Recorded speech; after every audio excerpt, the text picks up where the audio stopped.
Welcome, today in front of me Poco X4 GT, and I'll show you how to turn on always on display feature on this device.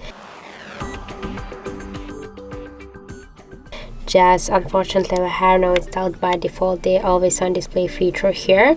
That's why we should get the application from the Play Store.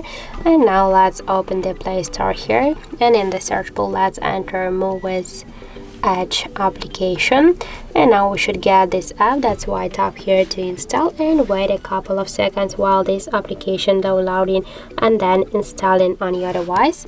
After that, just tap here to open the app and click Draw Our Apps. Now just find Muviz Edge app here, click and tap once on the switcher.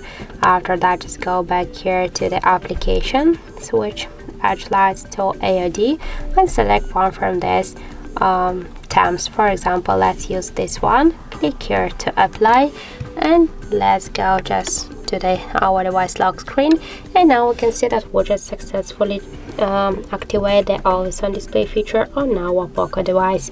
So that's it. Thank you for watching, and if you find this video helpful, don't forget to leave a like, comment and to subscribe our channel.